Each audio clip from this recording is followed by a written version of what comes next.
संसर्ग दूर हो जाता है और हमारा रक्षा बंधन पर्व सार्थक हो जाता है। आत्मा के धर्म के सच्चे मायने में, आत्मा के गुणों की सच्चे मायने में रक्षा हो जाती है और हम उस रक्षा बंधन को सार्थक और सफल कर लेते हैं। कदाचित हम रक्षाबंधन के लिए कुछ इस रूप में भी देख सकते हैं कि सत्य ये है कि चार बलि और कोई दूसरे नहीं है। अगर चार बलि हैं तो आज के समय में चार प्रकार के दुष्प्रचारक भी एक बलि की तरह हैं। और इसलिए हैं कि कोई व्यक्ति किसी रूप में धर्म के और धर्मात्मा या धर्म श्रद्धालु, ये हमारे अकंपनाचारी महाराज का संग है। धर्मात्मा अकंपनाचारी महाराज हैं और जितने भी धर्म अकंपनाचारी हैं और जितने भी धर्म श्रद्धालु हैं, समझ लीजिए वे सब उनके शिष्य हैं, उनके अनुयायी हैं, उनके सेवक हैं और उस संग में शामिल हैं। अगर बलि ने किसी में दोष देखे या बृहस्पति ने दोष देखे और किसी ने उन दोषों को अखबारों के द्वारा प्रकट किया, किसी मंत्री ने उन दोषों के लिए व्हाट्सएप या अन्य अन्य प्रकार के यूट्यूब इत्यादि के द्वारा प्रसारण किया, और कोई महाबली ऐसा भी आया कि जिसने चैनलों के द्वारा दुष्प्रचार करना शुरू किया, तो इसका परिणाम ये निकला कि एक ऐसी आग ओ लगा दी, एक ऐसा ईंधन फैला दिया कि जहाँ पर कहीं भी किसी भी प्रकार के कोई भी धर्मात्मा के ऊपर आपत्ति और विपत्ति संकट चारों ओर से खड़े हो सकते हैं। कहीं भी रास्ते पर गुजरने वाले साधु संघ, कोई भी मुनि संघ, कोई भी साधर्मी प्राणी के बीच में जब हम देखते हैं कि जो सामान्य श्रद्धालु भी था, आज उनकी श्रद्धाओं में असर पड़ता है और उनकी श्रद्धाएं जल जल करके खाक हो जाती हैं, टूट जाती हैं और कहने लगते हैं कि मैं तो इस धर्म के लिए ऐसा समझता था, मैं यहाँ के साधुओं को ऐसा समझता था, मैं यहाँ के त्यागियों को ऐसा जानता था, मुझे नहीं मालूम था। जब से ये बात सुनने में आई, देखने में आई, तब से मेरी श्रद्धा टूट गई। तो मुझे लगने लगा कि निश्चित है ये कहीं किसी बलि के द्वारा हुआ कार्य हुआ है, और अपन ऐसे खुश हो जाते हैं। लेकिन ध्यान रखिए, आम व्यक्ति के लिए संसार में अच्छे भी हैं, बुरे भी लोग हैं, जो धर्म के विपरीत कदम दिशा में खड़े हुए हैं, विद्रोह के लिए खड़े हुए हैं। अपन जब कभी देखें तो बहुत सारे ऐसे लोग भी खड़े हुए हैं जिसमें यूँ कहा जाता कि अपने लोग तो मुट्ठी भर ही है ना, मुट्ठी भर हैं, कहाँ का आप स्वाभिमान कायम रख सकेंगे। और ऐसी आग की ज्वालाओं में कभी वे भी व्यक्ति आ जाते हैं जिनसे कभी कोई अपराध नहीं हुआ, जिनसे कोई दोष नहीं हुए, जिनसे कोई मान लीजिए ऐसी गलतियां नहीं हुई। आम व्यक्ति के लिए क्या पता रहता है, लेकिन उंगली तो उसी रूप में उठाई जाना प्रारंभ कर देते हैं। सोचिए, आप सत्ता और बल, रुपया पैसे के बल पर ये कुछ भी कर सकते हैं, लेकिन यह भी ध्यान रखिए ये ज़्यादा समय तक ये अवस्थाएं टिक नहीं पाती हैं।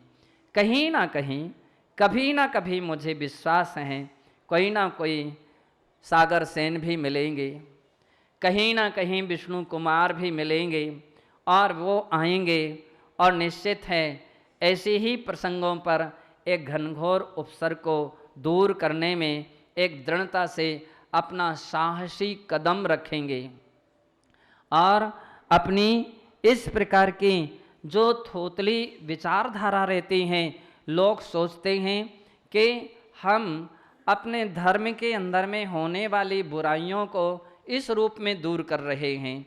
ध्यान रखिए, तरीके को चेंज करना चाहिए, इस रूप में नहीं, उसका रूप कुछ दूसरा भी तरीका चयन किया जा सकता है।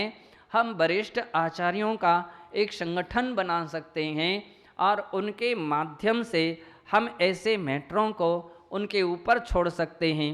उनकी अदालत में कहो, उनकी अदालत में छोड़ करके उन समस्याओं को सॉल्व कर सकते हैं, समाप्त कर सकते हैं। तो मुझे लगता है कि जो आज अपन गलत प्रचार प्रसार करके और बलि का रूप ले लेते हैं या मंत्री का रूप ले लेते हैं, निश्चित हैं वह धर्म की रक्षा नहीं हो सकती। इससे सच्चे मायने में धर्म की रक्षा उसी विष्णु कुमार की तरह कोई हमारे आचार्यगण, कोई विद्वज्जन इस दिशा में जब आगे आएंगे तो हम सच्चे मायने में धर्म के, धर्मात्माओं के और कदाचित किसी प्रकार की होने वाली गलतियों का भी उपसंहार भी अपने हिसाब से किया जा सकता है। तो इस बात के लिए भी हम सबको ध्यान में रखना चाहिए और इस रूप में भी हम रक्षाबंधन को समझें, जानें और अपने जीवन में उतारने का प्रयत्न और प्रयास करें। स्वाधीनता दिवस स्वतंत्रता दिवस का है। यह सत्य है, हम जिस देश में हमने जन्म लिया है उस देश की आन बान और शान को विकसित करें और जिन्होंने विकसित किया है उन्हें याद करें और जो इस दिशा में संलग्न हैं उनके लिए प्रोत्साहित करें, उनके उत्साह को बढ़ाएं। तो निश्चित है यह स्वतंत्रता दिवस हमारा सार्थक और सफल हो सकता है। भारत की स्वतंत्रता प्राप्त करने में अनेक लोगों ने काफ़ी परिश्रम, काफ़ी मेहनत और तो क्या अपने प्राणों का भी बलिदान किया है। अनेक जेलों में असह्य और दारुण कष्ट सहन किए हैं। अनेक माताएं वे जिनका सिंदूर या जिनका सौभाग्य वह समाप्त हुआ है। अनेकों माताएं अपने किसी का पुत्र का वियोग तो किसी के भाई का वियोग और किसी के माता या पिता का वियोग के रूप में भी उन वीर पुरुषों ने अपनी अहम भूमिका निभाई और इस प्रकार की कोई भी आम लोगों की परवाह नहीं की। इसमें अनेकों बच्चे अनाथ हुए हैं, अनेकों शहीदों ने अपने प्राणों का बलिदान दिया है। चंद्रशेखर आजाद, सुभाष चंद्र बोस, लोकमान्य तिलक, महात्मा गांधी, कितने सारे ऐसे देश के नेता रहे हैं जिन्होंने इस लड़ाई में अपने कोई भी किसी भी प्रकार की प्राणों के या सुविधाओं के भी किसी भी प्रकार की अपेक्षा नहीं रखी। उनमें जैन शहीदों का भी बहुत बड़ा योगदान रहा।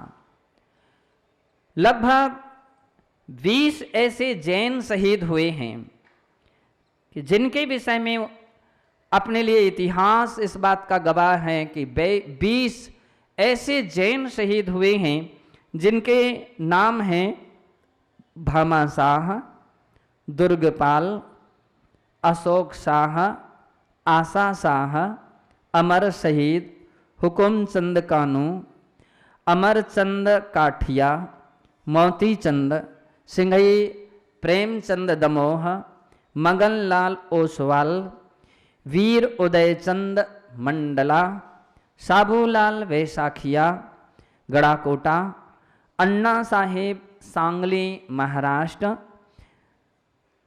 भारमल तुकाराम कोल्हापुर महाराष्ट्र, भोपाल अण्णप्पा अण्णा ठाकुरे, सत्तप्पा टोपण्णावर कुंजयावती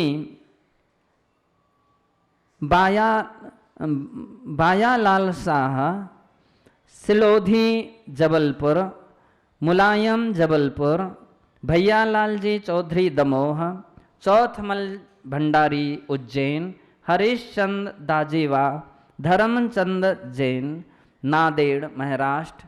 ये 20 ऐसे शहीद हुए हैं कि जिनके लिए फांसी के फंदे पर अथवा गोलियों के द्वारा उनके लिए संहार किया गया, उनके लिए समाप्त किया गया।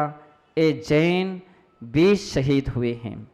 लेकिन और इसके अलावा लगभग भारत स्वतंत्रता आंदोलन में 20 जैनों ने अपनी पूरी कुर्बानी की है। लगभग 20,000 जैन ऐसे रहे हैं जिन्होंने इस आंदोलन के लिए आर्थिक सहयोग दिया है। लगभग 3,000 ऐसे जैन लोग रहे हैं जिन्होंने जेलों की यातना सही है। 60 जैन महिलाएं हैं जिन्होंने जेल में दारुण कष्ट सहन किए हैं, काफ़ी कष्ट सहन किए हैं, लेकिन हम सब उनके लिए भूलते गए। आज बिरले ही ऐसे स्थान हैं जहां पर उनको याद किया जा रहा है। मैं चाहता हूं कि हम कहीं जहां भी ऐसे प्रसंग आते हैं तो अपने स्वतंत्रता में जैनियों की उस अहम भूमिका का भी स्मरण करें और उनके भी इस बलिदान का स्मरण करें कि जिनके बल से हमारे देश के लिए स्वतंत्रता मिली है और हमारा देश स्वाधीन हुआ।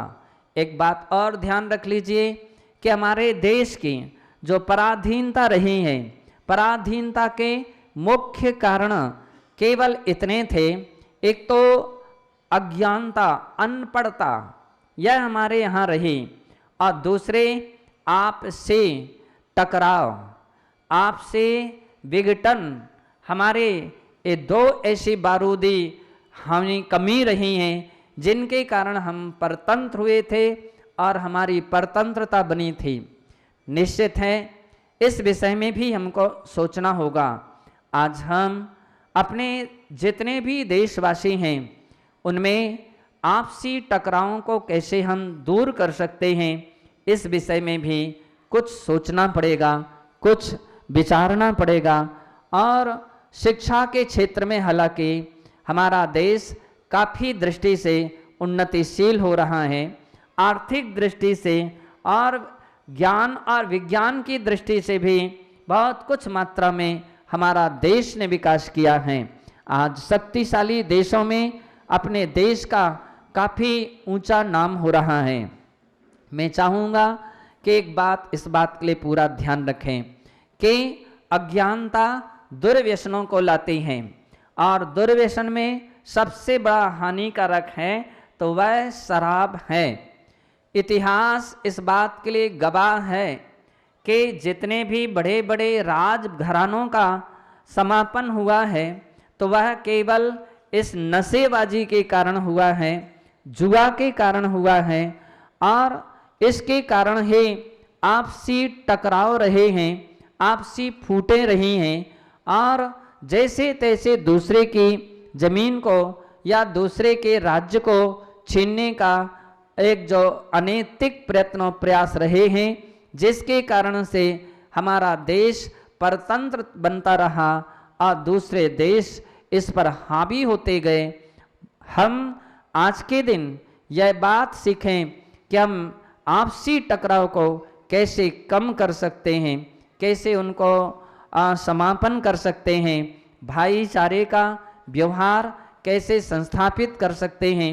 यदि इस दिशा में हमने कुछ कदम बढ़ाया तो निश्चित है कि हमारे स्वतंत्रता और स्वाधीनता की खुशी कई गुनी मात्रा में वृद्धि को प्राप्त हो सकती हैं। आध्यात्मिक दृष्टि से जब हम देखते हैं तो परतंत्रता हम ही हैं, परतंत्र हम हैं। हमारी बुरी आदतों ने, हमारे बुरे संस्कारों ने, हमारे बुरे वातावरण ने ही हमको परतंत्र बनाया है, हमको दुखी बनाया है, हमको कष्ट और दुख में से प्रभावित किया है।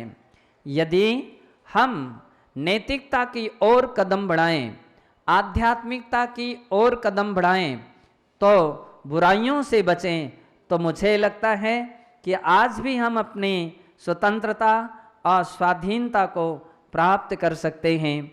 ऐसे हम एक भावना रखते हैं कि हमारे देश में एक ऐसी खुशहाली छाए, हर प्राणी में, हर राज्य में, हर राजनीतिक लोगों में भी परस्पर में एक ऐसा सौहार्दपूर्ण व्यवहार या वातावरण उपस्थित हो जो सभी में शांति और खुशहाली बरसा सके।